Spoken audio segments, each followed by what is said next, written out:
નમસ્કાર, પ્રણામ, સ્વાગત છે તમારું એક નવા વિડીયોમાં। મિત્રો, જો તમને આજનો આ વિડીયો પસંદ આવે તો વિડીયોને લાઈક, શેર અને આપણી ચેનલને સબસ્ક્રાઈબ જરૂર કરજો। તો ચાલો શરૂ કરીએ આજની સ્ટોરી। મારી એવી પરિસ્થિતિ આવી કે હું એક ભિખારી બની ગઈ। હું રસ્તા પર ચહેરો છુપાવીને ભીખ માંગતી એક દિવસ મેં એક અમીર માણસ પાસે ખાવાનું માંગ્યું। પછી તે મને ઘરે લઈ ગયો। તે અમીર માણસની પત્ની મરી ગઈ હતી। પછી તે રાત્રે મારી સાથે થયું એવું ભયાનક તમને સાંભળીને તમારા રૂવાણા ઊભા થઈ જશે। મારું નામ અનામિકા છે। હું ખૂબ જ અમીર પરિવારની હતી। હું 4 ભાઈઓની એકમાત્ર બહેન હતી। મારા માતા પિતા ઘણા વર્ષો પહેલાં ગુજરી ગયા હતા, પણ મારા 4 ભાઈઓએ મને માતા પિતા બંનેનો પ્રેમ આપ્યો। મારા ભાઈઓએ મને એટલો પ્રેમ આપીને ઉછેરી કે તેઓએ મને ક્યારેય કોઈ કમી ન આવવા દીધી। મેં જે માંગ્યું તે મને લાવીને આપ્યું હતું। હું ગામમાં રહેતી એક માસૂમ છોકરી હતી। મારો મોટો ભાઈ ગામનો સરપંચ હતો અને 2 નાના ભાઈઓ વિદેશ ભણવા ગયા હતા। મને અભ્યાસમાં કોઈ રસ નહોતો અને મારા એક ભાઈ ગામમાં ડૉક્ટર હતા। મારું જીવન ખૂબ જ સારી રીતે અને આનંદથી ચાલી રહ્યું હતું। એક દિવસ મેં મારા ભાઈ પાસે સ્માર્ટફોન માંગ્યો। છોકરો હોય કે છોકરી, દરેક જણ મોબાઈલ વાપરે છે। લોકોને જોઈને મને પણ મોબાઈલ વાપરવાનું મન થયું। એટલા માટે મેં મારા ભાઈ પાસેથી મોબાઈલની માંગણી કરી અને તરત જ મને નવો સ્માર્ટફોન મારા ભાઈઓએ અપાવ્યો। નવો મોબાઈલ જોઈને હું ખૂબ ખુશ થઈ ગઈ। મેં સોશિયલ મીડિયા પર મારું એકાઉન્ટ પણ બનાવ્યું। હું જ્યારે મારા ફોટાને સોશિયલ મીડિયા પર અપલોડ કરતી હતી ત્યારે હું ખૂબ જ સુંદર હતી। લોકો મને ખૂબ પસંદ કરવા લાગ્યા। એક દિવસ મેં સોશિયલ મીડિયા પર જીતેન્દ્ર નામના છોકરા સાથે વાત કરી। તે છોકરો ખૂબ જ બુદ્ધિશાળી હતો। તેણે મને સમજાવ્યું કે તમે તમારા ફોટા સોશિયલ મીડિયા પર અપલોડ ન કરો, લોકો છોકરીઓના ફોટાનો ગેરલાભ લે છે। ત્યાર પછી મેં સોશિયલ મીડિયા પરથી મારા બધા ફોટા ડિલીટ કરી દીધા। ધીરે ધીરે જીતેન્દ્ર સાથે મારી મિત્રતા વધવા લાગી અને અમારી દોસ્તી ક્યારે પ્રેમમાં બદલાઈ ગઈ એનો અમને ખ્યાલ પણ ન રહ્યો। હું રોજ જીતેન્દ્ર સાથે ફોન પર વાત કરતી અને જીતેન્દ્ર સાથે ચેટ પણ કરતી। હું ગામડાની છોકરી હતી અને જીતેન્દ્ર શહેરનો છોકરો હતો। જીતેન્દ્ર મને ખૂબ જ પ્રેમ કરવા લાગ્યો હતો અને હું પણ જીતેન્દ્રને ખૂબ જ પ્રેમ કરવા લાગી હતી। અમે બંને એકબીજાના પ્રેમમાં ખોવાઈ ગયા હતા।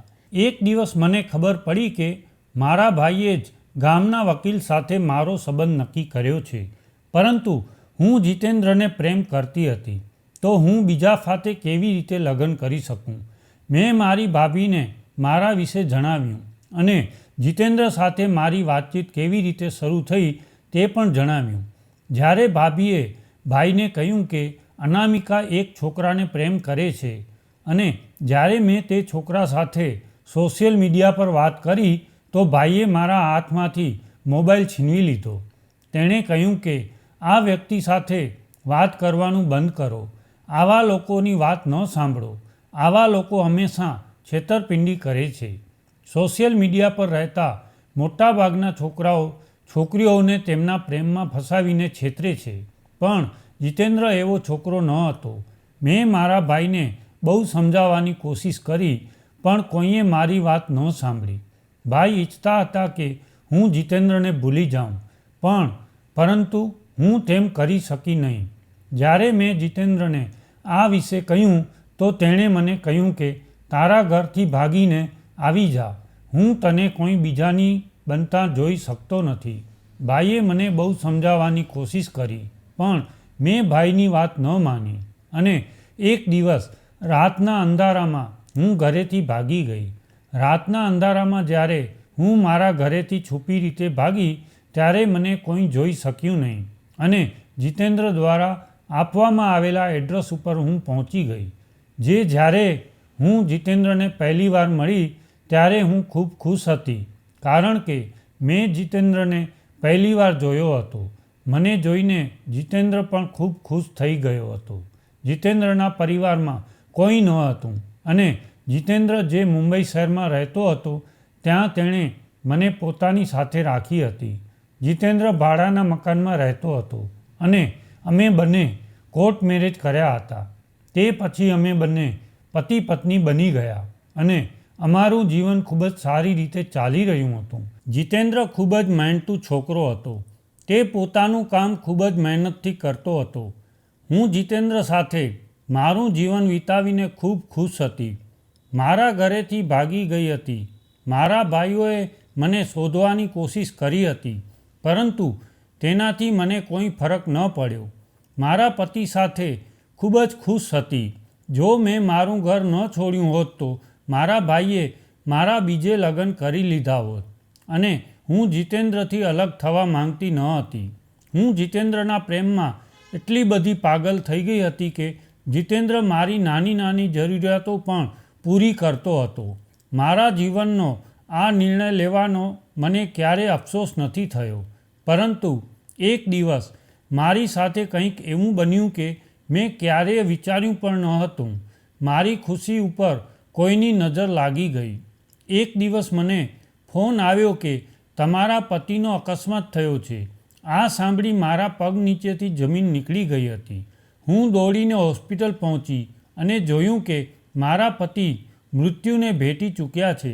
મારા પતિએ તેમનું જીવન ગુમાવ્યું હતું જેનો અર્થ એ કે મારું આખું જીવન બરબાદ થઈ ગયું હતું. જેના ખાતર હું ગામડેથી શહેરમાં આવી હતી તે આજે મને આ દુનિયામાં એકલી મૂકીને ચાલ્યા ગયા હતા. રડતા રડતા મારી એટલી ખરાબ હાલત થઈ ગઈ કે મેં મારા પતિના અંતિમ સંસ્કાર કર્યા. આ દુનિયામાં મારા પતિનું બીજું કોઈ ન હતું અને હવે મારું પણ આ દુનિયામાં મારા પતિ સિવાય કોઈ ન હતું અને તેણે મને છોડી દીધી હતી. હવે હું સાવ એકલી પડી ગઈ હતી. હું બહુ ભણેલી પણ ન હતી અને મેં ક્યારેય વિચાર્યું નહોતું કે મારી સાથે આવું થઈ શકે. મારા બધા આઈડી વગેરે મારા ભાઈઓના ઘરે હતા. મારી પાસે મારી ઓળખનો કોઈ પુરાવો ન હોવાથી મને ક્યાંય નોકરી પણ મળી શકી ન હતી કારણ કે મારા લગ્નને માત્ર 2 મહિના જ થયા હતા. જીતેન્દ્રના મૃત્યુ પછી જ્યારે મેં મારા ભાઈઓનો સંપર્ક કરવાનો પ્રયાસ કર્યો ત્યારે તેઓએ મને સ્પષ્ટ ના પાડી કે તું અમારા માટે મરી ગઈ છો અને હવે તારે ફરી ક્યારેય અમારા ઘરે આવવાની જરૂર નથી. અને અમે આખા ગામમાં સમાચાર ફેલાવી દીધા કે તું મરી ગઈ છો. અમે કોઈની ખોટી લાશ પણ લાવીને કહ્યું કે તે તું જ છે અને તું એક એક્સિડન્ટમાં મૃત્યુ પામી છો.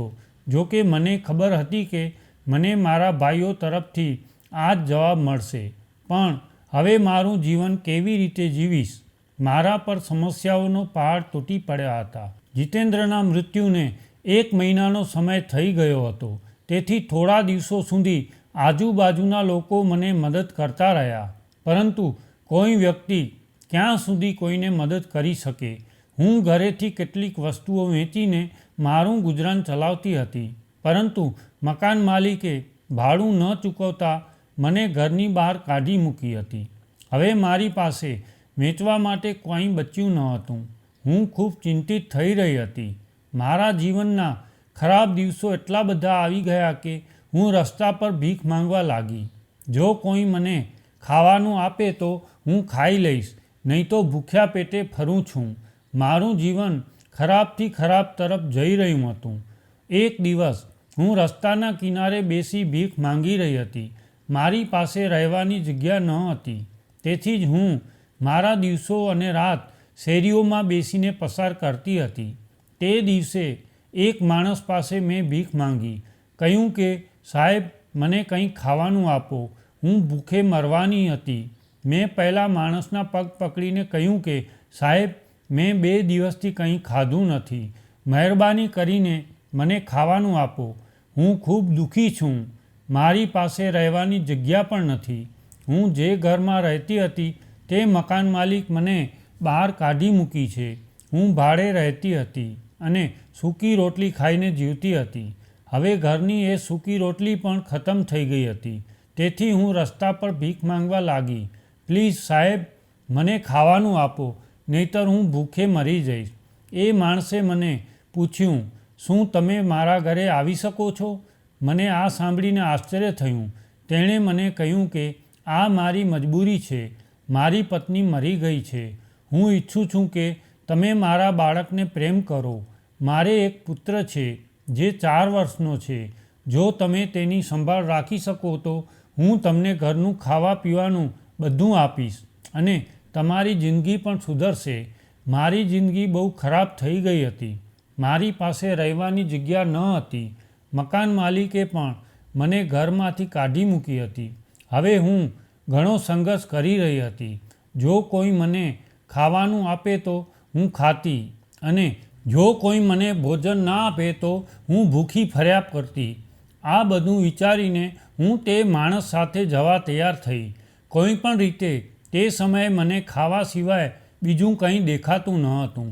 તેથી જ હું તરત જ સંમત થઈ અને તે માણસ સાથે તેના ઘરે ગઈ.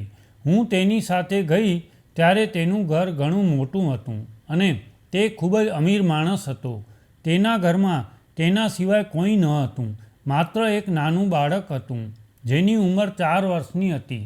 તે અમીર માણસે મને ભોજન ખવડાવ્યું. કહ્યું કે તમે પેટ ભર્યા પછી આરામથી ખાઈ શકો છો. પહેલાં મેં મારા મનની પ્રમાણે ખાધું અને તે માણસને પણ મને જોયા પછી સમજાયું કે મને ખૂબ ભૂખ લાગી હતી. તેથી તેણે મને કોઈ પ્રશ્ન પૂછ્યો નહીં. જમ્યા પછી તેણે મને પૂછ્યું કે હવે મને કહો કે તમે કોણ છો? મને તમારા વિશે બધું કહો. મારી આંખો સામે મારો ભૂતકાળ ઝબકી રહ્યો હતો.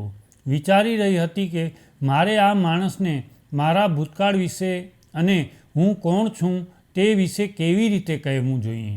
પણ જો મને અને તમારા વિશે જણાવશો તો હું તમારા માટે રહેવાની વ્યવસ્થા કરીશ. તમે આ ઘરમાં આરામથી રહી શકો છો. અહીં તમને કોઈ પણ પ્રકારની સમસ્યાનો સામનો કરવો પડશે નહીં.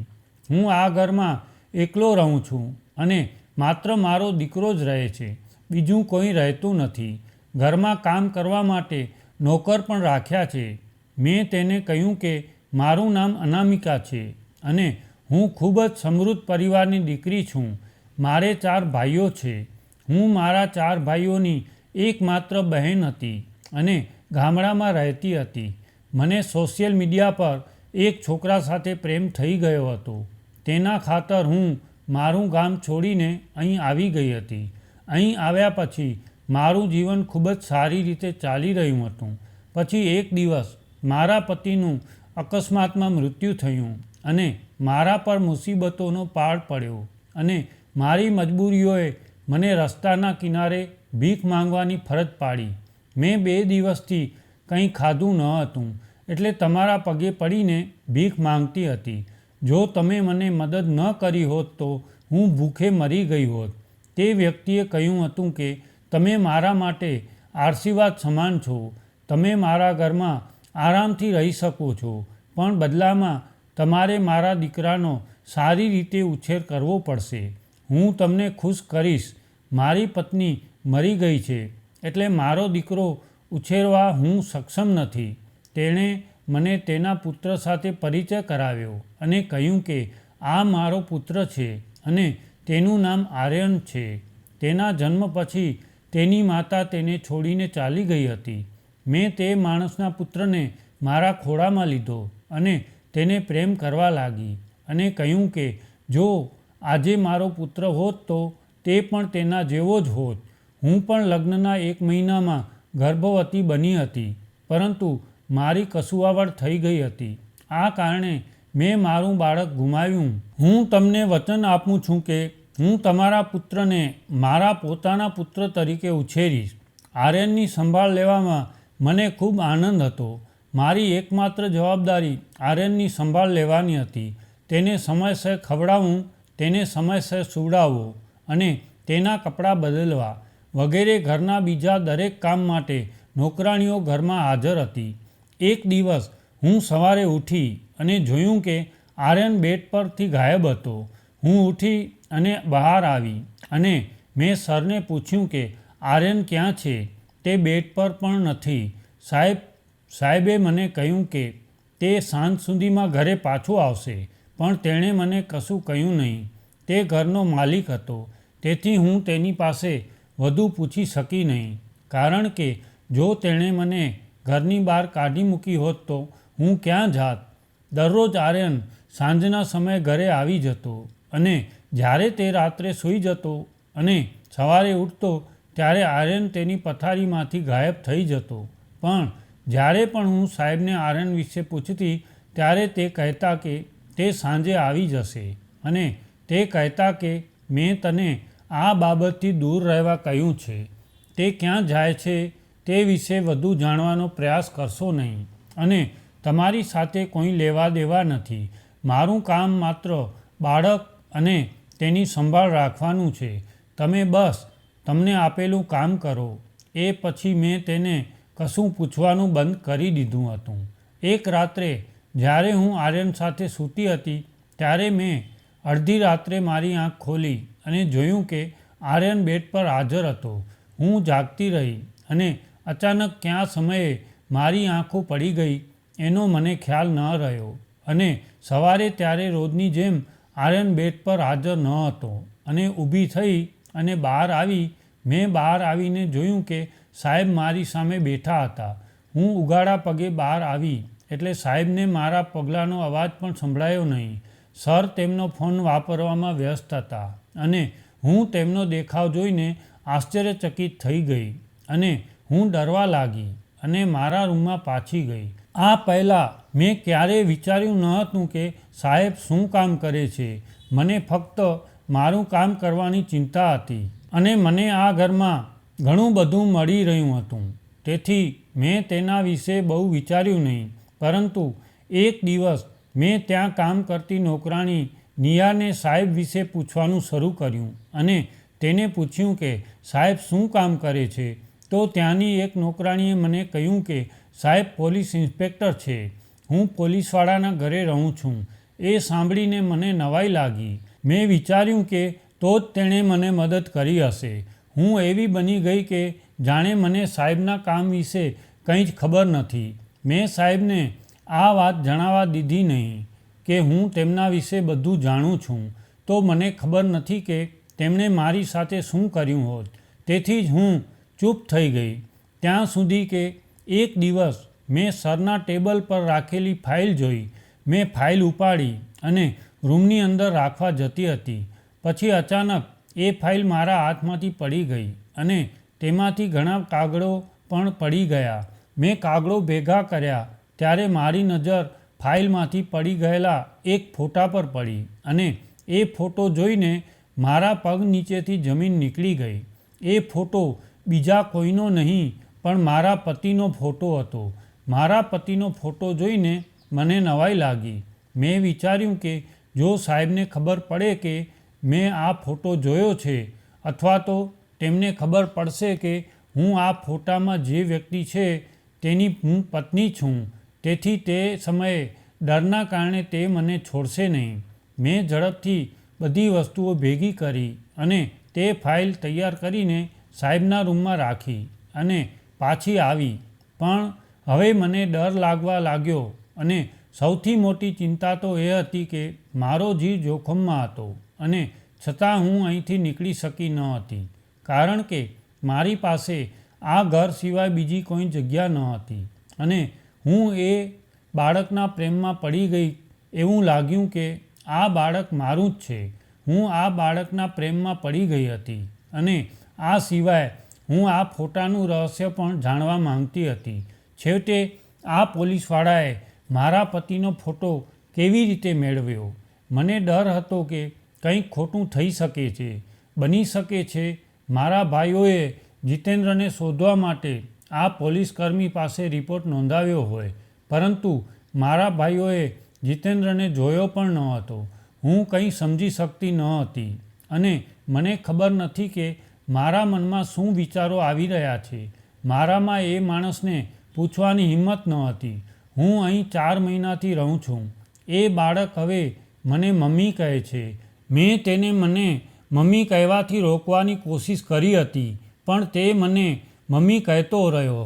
હું પણ બાળકના પ્રેમમાં ગળાડૂબ થઈ ગઈ. એ પછી પણ 2-3 વાર એવું બન્યું કે મેં રાત્રે આંખ ખોલી હોય ત્યારે આર્યન મારી સાથે સૂતો હતો, પણ જ્યારે હું સવારે ઉઠી ત્યારે આર્યન પથારીમાંથી ગાયબ હતો અને ફાઇલમાં મેં જે ચિત્ર જોયું હતું તે સ્વપ્ન હતું એવું મને લાગ્યું, પણ તે ખોટું ન હતું. તે મારા જ પતિની તસવીર અહીં મૂકી. એ ખરેખર આશ્ચર્યજનક હતું. સાહેબે મને મોબાઈલ આપ્યો હતો અને કહ્યું હતું કે તમારે કોઈની સાથે વાત કરવી હોય તો તમે તેના દ્વારા વાત કરી શકો છો. એક દિવસ કોઈએ મારા મોબાઈલ પર ફોન કર્યો.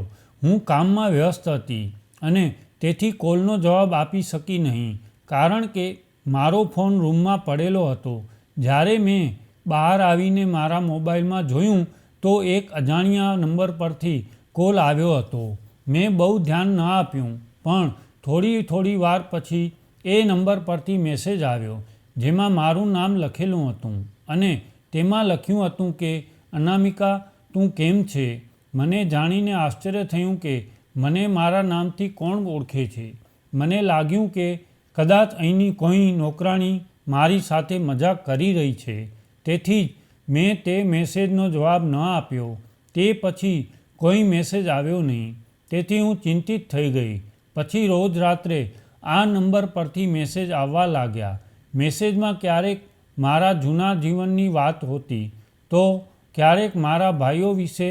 તેથી મને લાગ્યું કે કોઈ એક વ્યક્તિ છે જે મારા પતિ વિશે બધું જ જાણે છે અને જે વ્યક્તિ મને મેસેજ કરી રહ્યો હતો તેની સાથે શું થયું તે મને ખબર ન હતી. મને ડર લાગવા લાગ્યો હતો કે તે કોણ છે અને શા માટે તે મારી પાછળ આવી રહ્યો છે. હું આ વાતને કોઈને કહી શકતી ન હતી. તે મને કહેતો હતો કે તમે મને તમારો મિત્ર માની શકો છો અને તે કહેતો હતો કે તમને કોઈ સમસ્યા હોય તો તમે મને મેસેજ કરો, હું તમારી બધી સમસ્યાઓનું નિરાકરણ કરી દઈશ. પરંતુ હું ડરી ગઈ હતી, તેથી મેં તેનો નંબર લોક કરી દીધો. પરંતુ પછી તેણે મને નવા નંબરો સાથે મેસેજ કરવાનું શરૂ કર્યું. મેં જે પણ નંબર લોક કર્યા હતા તે દર વખતે નવા નંબર પરથી મને કોલ કરવાનો પ્રયાસ કરતો હતો. તેવી વાતો કહેતો કે હું પરેશાન થઈ જતી. એકવાર તો મને શંકા પડી ગઈ કે શું આ સાહેબ મને પરેશાન કરી રહ્યા છે, પણ પછી મેં તેને મારો ભ્રમ ગણ્યો અને ભૂલી ગઈ. પણ હવે ધીરે ધીરે હું માનવા લાગી કે આ બધું સાચું છે. મને એવું લાગી રહ્યું હતું કે આ ઘરમાંથી હું મારું ખાવા પીવાનું ગુમાવી બેઠી છું. મારે અહીંથી કોઈ પણ રીતે ચાલ્યા જવું જોઈએ. મારા જીવનને ભારે જોખમ થઈ શકે છે, પણ હું અહીં આનંદથી જીવતી હતી. મને સાહેબ પર શંકા થવા લાગી, એટલે મેં સાહેબ પર નજર રાખવાનું શરૂ કર્યું. પણ મને લાગ્યું કે તે એકમાત્ર વ્યક્તિ છે જે મારા વિશે બધું જાણે છે. કદાચ તે જ મને હેરાન કરી રહ્યા છે, કારણ કે જ્યારે મને મેસેજ આવતા હતા ત્યારે એવું વારંવાર થતું કે તે જ સમયે સાહેબ તેમનો મોબાઈલ પણ વાપરતા હતા. પરંતુ મેસેજ મોકલનાર વ્યક્તિએ મારી પાસે કોઈ માંગ કરી ન હતી. તેની એક જ વિનંતી હતી કે મારે તેની સાથે વાત કરવાનું ચાલુ રાખવું જોઈએ અને તેને મારો મિત્ર માની લેવો જોઈએ અને મારી બધી સમસ્યાઓ તેને જણાવવી જોઈએ. એ જ્યારે ઘણા દિવસો વીતી ગયા અને મારા વિશે બધું જાણ્યા છતાં તેણે મને નુકસાન પહોંચાડ્યું નહીં, તેમજ તેણે મને કોઈ રીતે બ્લેકમેલ કરી ન હતી. તેથી ધીમે ધીમે હું તેના પર વિશ્વાસ કરવા લાગી અને મેં તેની સાથે વાત કરવાનું શરૂ કર્યું. મેં મારી કોઈ સમસ્યા તેની સાથે શેર કરી ન હતી, પણ હું તેની સાથે વાત કરતી રહી. તે મારી સાથે મજાક કરતો હતો અને જ્યારે મેં તેને પૂછ્યું કે તે મારા વિશે આટલું બધું કેવી રીતે જાણે છે, તો તેણે મારા પ્રશ્નોનો કોઈ જવાબ આપ્યો નહીં અને તે પોતાના વિશે કહેતો હતો કે તે નોકરી કરે છે અને તેણે લગ્ન પણ કર્યા નથી અને આ દુનિયામાં તેનું કોઈ નથી. મારું પણ આ દુનિયામાં કોઈ ન હતું. તેથી હું તેની સાથે સારી મિત્રતા કરવા લાગી. હું તેની સાથે કોઈની સામે વાત ન કરવાની કોશિશ કરતી હતી.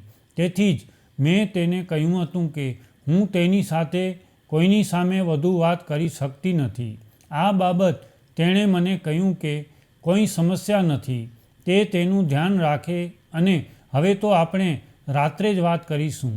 જ્યારે બધા સૂઈ જાય ત્યારે હું મોડી રાત સુધી તેની સાથે ચેટ કરતી હતી. મોડી રાત સુધી ચેટિંગને કારણે હું સવારે આંખ ખોલી શકતી નહીં અને જ્યારે હું જાગી ત્યારે આર્યન પણ ત્યાં ન હતો. હવે મને તેની સાથે વાત કરવાની આદત પડી ગઈ હતી. હું તેની સાથે આર્યન વિશે કોઈ ચર્ચા કરવા માંગતી ન હતી કારણ કે આ મારું રહસ્ય હતું અને હું આ ઘરનું રહસ્ય કોઈની સાથે શેર કરી શકતી ન હતી કારણ કે હું આ ઘરનું ભોજન ખાતી હતી અને કોઈ પણ રીતે તે કોણ છે તે વિશે મને બહુ ખબર ન હતી. મને ખબર નથી કે તેણે અને પોતાના વિશે જે કહ્યું તે સાચું હતું કે નહીં. મને આ વિશે ખબર ન હતી. તે મારા માટે ટાઈમપાસ બની ગયો હતો. ગમે તેમ કરીને હું આખો દિવસ એકલી કંટાળી ગઈ હતી. આર્યન પણ સાંજે જ ઘરે આવતો હતો અને નોકરો પણ ઘરનું કામ કરતા એટલે હું એમની સાથે વાતો કરીને મારો સમય પસાર કરતી. 2-3 દિવસથી તે મને કહેતો હતો કે તે મને મળવા માંગે છે પરંતુ હું તેને મળવા તૈયાર ન હતી કારણ કે હું ઘરની બહાર નીકળી શકતી ન હતી. તેણે કહ્યું કે તે પોતે મને મારા ઘરે મળવા આવશે. મેં તેની અવગણના કરી કારણ કે તે જાણતો નહોતો કે હું ક્યાં રહું છું. એક દિવસ સાંજના સમયે આર્યન અને સાહેબ એક સાથે ઘરમાં ફરતા આવ્યા. સાહેબે મને સાંજના ભોજનની વ્યવસ્થા કરવા કહ્યું. તેણે કહ્યું કે મારો શ્રેષ્ઠ મિત્ર આજે ઘરે આવી રહ્યો છે. મારો મિત્ર લાંબા સમય પછી મારા ઘરે આવી રહ્યો છે. તેથી જ હું ઈચ્છું છું કે તમે તમારા પોતાના હાથથી તેના માટે સ્વાદિષ્ટ ખોરાક તૈયાર કરો. મેં સરને કહ્યું કે ઠીક છે, હું જમવાનું બનાવીશ. મેં ઘણી વાનગીઓ બનાવી હતી. માત્ર 3 કલાક પછી બહારથી કોઈના બોલવાનો અવાજ આવવા લાગ્યો. મેં વિચાર્યું કે કદાચ મહેમાન આવી ગયા છે. હું મારા કામમાં એટલી વ્યસ્ત હતી કે હું તે વ્યક્તિને ચેટ કરવાનું ભૂલી ગઈ હતી. તેણે કહ્યું હતું કે તે મને મળવા આવશે. જમવાનું બનાવીને હું રસોડામાંથી બહાર આવી તો નીચે હોલમાં બેઠેલા વ્યક્તિને જોઈને હું ચોંકી ગઈ. હું મારી સામે કોણ છે તે જોતી રહી. હું સદબત થઈ ગઈ. હું મારી જાતને ભાનમાં લાવવાનો પ્રયત્ન કરી રહી હતી પરંતુ હું હોશમાં આવી શકી ન હતી અને થોડા સમય પછી હું બેભાન થઈ ગઈ હતી અને જ્યારે મને હોશ આવ્યો ત્યારે હું મારા રૂમના બેડ પર સૂતી હતી. સાહેબ અને તે વ્યક્તિ મારા પલંગ પાસે ઊભા હતા અને તે વ્યક્તિ બીજું કોઈ નહીં પણ મારા પતિ જીતેન્દ્ર હતા જેના અંતિમ સંસ્કાર મેં મારી પોતાની આંખે જોયા હતા. હું સદબદ્ધ બની જીતેન્દ્ર તરફ જોઈ રહી હતી. હું માની શકતી ન હતી કે તે મારી સામે જીવતા અને સલામત ઊભા હતા. જીતેન્દ્ર પણ ધ્યાનથી મારી સામે જોઈ રહ્યા હતા અને હું તેની આંખોમાં આંસુ જોઈ શકતી હતી. જીતેન્દ્રએ મને કહ્યું કે અનામિકા, વિશ્વાસ કર, હું તારો જીતેન્દ્ર છું જે તને ખૂબ પ્રેમ કરે છે. હું જીવતો છું. અને આમ કહીને તે મારી પાસેના પલંગ પર બેસી ગયો. મારી આંખોમાં પણ આંસુ હતા અને હું તેમને સ્પર્શી રહી હતી અને તેમને જોઈ રહી હતી અને તે મારી સામે બેઠો હતો. મેં તેને ગળે લગાડ્યો અને ખૂબ રડવા લાગી. તે પણ મને ગળે લગાવીને ખૂબ રડી રહ્યા હતા અને તેના ગયા પછી મારી સાથે જે બન્યું હતું તે બધું યાદ કરીને હું ખૂબ જ પીડા અનુભવી રહી હતી. મને મારી સાથે જે બન્યું હતું તે બધું યાદ આવવા લાગ્યું. મેં જીતેન્દ્રને પૂછ્યું કે જો તમે જીવતા હતા તો તે વ્યક્તિ કોણ હતી જેનો અંતિમ વિધિ મારી નજર સામે થઈ હતી અને જેની ડેડ બોડી મેં જાતે હોસ્પિટલમાં જોઈ હતી. અને મેં જીતેન્દ્રને કહ્યું કે જો તમને ખબર હતી કે મારા સિવાય આ દુનિયામાં તમારું કોઈ નથી તો તમે આટલા મહિનાઓ સુધી મારાથી દૂર કેમ રહ્યા? હું રડતી હતી અને કહી રહી હતી. અભિષેકે મને કહ્યું કારણ કે મારી પાસે આવા ઘણા રહસ્યો છે જે સાંભળીને તું ચોંકી જઈશ. આજે હું તને એક પછી એક બધા રહસ્યો જણાવવા માંગુ છું. સૌથી પહેલાં તો તમે જેની સાથે વાત કરો છો તે રોંગ નંબરવાળો છોકરો બીજો કોઈ નથી. મેં તને કહ્યું હતું કે મારે તને મળવું છે અને હું તારા ઘરે આવીશ ત્યારે જ તને મળીશ. જો હું અહીં આવ્યો છું, મેં તને ક્યાંય બોલાવ્યા નથી. પછી મેં વિચાર્યું કે તે છોકરો મને જે કંઈ કહેતો હતો અને મારા વિશે જે કંઈ પણ જાણતો હતો તે બધી બાબતો મારા પતિ અને મારા સિવાય કોઈ જાણતું નથી. પણ જીતેન્દ્ર જીવતો હોઈ શકે એ વાત પર મેં કોઈ ધ્યાન આપ્યું નહીં. મેં જીતેન્દ્રને પૂછ્યું કે તમે જીવતા હતા તો આટલો સમય ક્યાં હતા? હું તમારા વિશે બધું જાણવા માંગુ છું. જ્યારે તમે તમારું ઘર છોડીને અહીં આવ્યા હતા અને અમે લગ્ન કર્યા હતા, થોડા દિવસો પછી તમારા ભાઈઓ પણ અહીં આવ્યા હતા અને અમારા વિશેની બધી માહિતી એકત્રિત કરી હતી. તેમણે ગામના બધાને કહેવામાં આવ્યું કે તમારું અકસ્માતમાં મૃત્યુ થયું છે અને તમે ઘટના સ્થળે જ મૃત્યુ પામ્યા, એટલા માટે કે તેઓએ તમારું કતરાયેલું શરીર બતાવીને લોકોને સાબિત કરી દીધું કે તમે ખરેખર મૃત્યુ પામ્યા છો. કારણ કે જો ગ્રામજનોને ખબર પડી હોત કે સરપંચની બહેન ઘરેથી ભાગી ગઈ છે તો તમારા ભાઈઓની ભારે બદનામી થઈ હોત. બદનામી થવાના ડરથી તમારા ભાઈઓએ ગામમાં ખોટું બોલ્યા હતા અને મને મૃત સાબિત કર્યો હતો. પણ તેઓ મારા દુશ્મન બની ગયા હતા કારણ કે મેં તેમની બહેન સાથે લગ્ન કર્યા હતા. આ સમયે મને ખબર પડી કે તું માં બનવાની છે. હું તને કોઈ બહાને ડૉક્ટર પાસે લઈ ગયો અને તને ગર્ભપાતની દવા આપી કારણ કે મારું જીવન મુશ્કેલીમાં હતું. હું નહોતો ઈચ્છતો કે તમે નાના બાળક સાથે ઘરે ઘરે ઠોકર ખાઓ. હું તને છોડીને જવાનો હતો. તેથી મને ખબર પડી કે તારા ભાઈઓ મને બધે શોધતા હતા. તમારા ભાઈઓએ મને વારંવાર નોકરીમાંથી કાઢી મૂકવા લાગ્યા અને હું તમારા ભાઈઓને કારણે એક જગ્યાએથી બીજી જગ્યાએ ફરતો હતો. એક દિવસ તમારા ભાઈઓને મારા મોબાઈલ નંબરની ખબર પડી અને તેણે મને બોલાવી જાનથી મારી નાખવાની મને ધમકી આપી હતી અને મારી સાથે તને પણ જાતે મારી નાખશે એમ જણાવ્યું હતું. તેથી જ મેં તને ત્યાં છોડી દીધી કારણ કે તે લોકો મારી પાછળ હતા. હું નહોતો ઈચ્છતો કે મારી સાથે તારો જીવ પણ જોખમમાં મુકાય. જો તેઓએ મને શોધી લીધો હોત તો તેઓ મને મારી નાખ્યો હોત, પરંતુ જો તેઓએ આપણને પકડ્યા હોત તો બંનેને મારી નાખ્યા હોત. હું નહોતો ઈચ્છતો કે તે લોકો તને મારી નાખે. એક દિવસ હું રસ્તા પર જઈ રહ્યો હતો ત્યારે અચાનક એક કારે મને મારવાનો પ્રયાસ કર્યો, પણ હું નસીબદાર હતો કે હું એ અકસ્માતમાંથી બચી ગયો. મારી સામે તે કાર આવે તે પહેલાં તે કારની સામે કોઈ બીજો માણસ આવ્યો અને તે માણસનો તમારા ભાઈની કાર સાથે અકસ્માત થયો અને જાણે તેણે જીવ ગુમાવ્યો. હું ત્યાંથી ભાગી ગયો. તેઓએ મને ઈરાદાપૂર્વક મારવા માંગતા હતા. એ પછી પણ મને તમારા ભાઈનો ફોન આવ્યો અને કહ્યું કે જો તું બચી ગયો છે તો દર વખતે તારો બચાવ થઈ જશે એવું ન વિચારતો. જ્યાં સુધી તને મારી નાખીશું નહીં ત્યાં સુધી અમે શાંતિથી બેસીશું નહીં. તમારા પરિવારના સભ્યો મારા જીવનના દુશ્મન બની ગયા હતા. અગાઉ જે પણ થયું હતું, મને નોકરીમાંથી કાઢી મૂકવામાં આવ્યો હતો અને બીજી ઘણી વાતો મારી સાથે થઈ ત્યાં સુધી મને ખબર ન હતી કે તે તારો ભાઈ છે.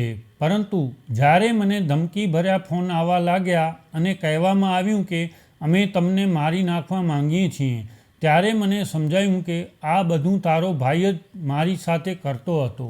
તમે જેના ઘરમાં રહો છો તે મારો બાળપણનો મિત્ર છે અને તે પોલીસ અધિકારી છે. મેં તેને મદદ માટે પૂછ્યું અને તે મને મદદ કરવા માની ગયો. 1 મહિના સુધી હું મારો જીવ બચાવવા માટે ક્યાંક ને ક્યાંક ભાગતો રહ્યો, પણ પછી મને તારી ચિંતા હતી. મને ખબર હતી કે મારો મિત્ર તેના ઘરે એકલો રહે છે. તેથી જ મેં તેને કહ્યું હતું કે મારી પત્નીને કોઈ પણ રીતે તારા ઘરે લઈ જા અને તેને તમારા ઘરમાં જગ્યા આપ, જેથી તે પરેશાન ન થાય. જો મારા મિત્રએ તને તેના ઘરે જવાનું કહ્યું હોત તો તું આટલી સહેલાઈથી તેના ઘરે જવા રાજી ન થાત. તેથી જ તેણે વિચાર્યું કે જો તે તને તેના પુત્ર આર્યનની સંભાળ લેવાનું કહેશે તો તમે સંમત થશો અને મુશ્કેલીથી બચવા માટે તમે તેના ઘરે સરળતાથી જઈને રહી શકશો. અહીં તમે એકદમ સલામત હતા અને હવે મારી તકલીફો પૂરી થઈ ગઈ હતી.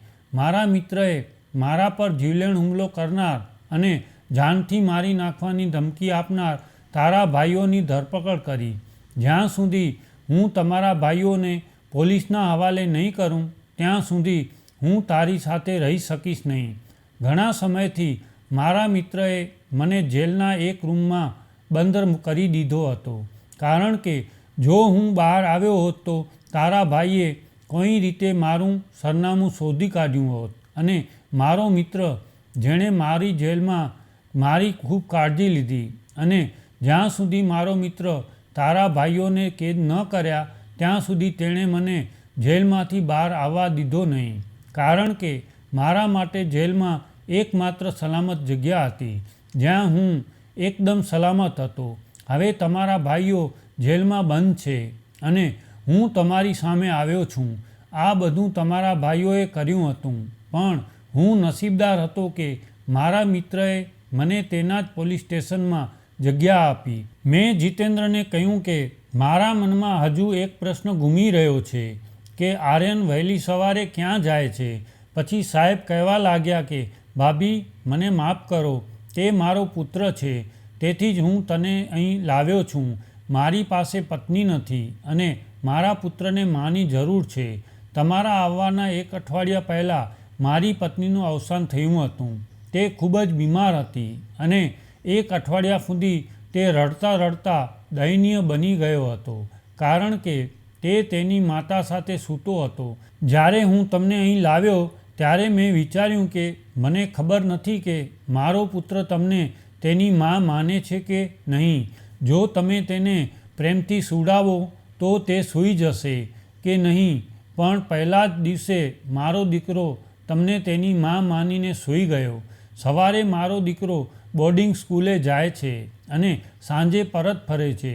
મારી પત્નીની તબિયત ખરાબ હતી, તેથી તેનું ધ્યાન હટાવવા મેં તેને બોર્ડિંગ સ્કૂલમાં મોકલ્યો હતો અને હું તેને રાત્રે ઘરે લાવતો અને સવારે તેને શાળાએ મોકલતો. પણ તમે મારા આર્યનની ખૂબ કાળજી લીધી. હું તમારો ઋણી છું. જીતેન્દ્ર તેના મિત્રને કહેવા લાગ્યો કે તે પણ અમને ખૂબ જ સાથ આપ્યો. તારા કારણે જ આજે અમે પતિ પત્ની એકબીજાને મળી શક્યા છીએ. હવે અમે બંને અમારા જીવનમાં ખૂબ જ ખુશ છીએ.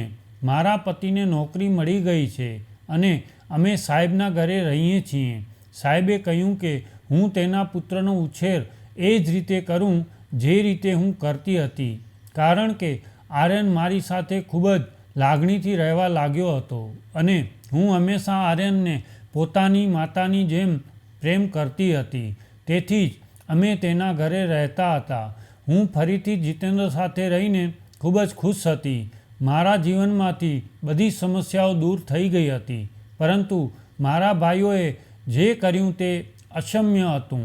તેના કારણે મારે ઘણી મુશ્કેલીનો સામનો કરવો પડ્યો હતો. આજે મારો ભાઈ જેલમાં છે અને હવે તેની સજા પણ પૂરી થઈ ગઈ છે. એક દિવસ હું તેને જેલમાં મળવા ગઈ અને ભાઈએ મારી પાસે માફી માંગી અને જીતેન્દ્ર પાસે પણ માફી માંગવા લાગ્યા. અમે તેને માફ કરી દીધા. મેં ભાઈને કહ્યું કે ભાઈ, હું તને એક શરતે માફ કરીશ. હવે તમે અમને જીવવા દો. અમે અમારા જીવનમાં ખૂબ ખુશ છીએ.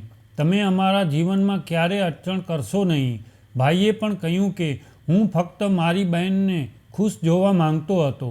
જો તમે જીતેન્દ્ર સાથે ખુશ છો તો તે મારા માટે ઘણું છે.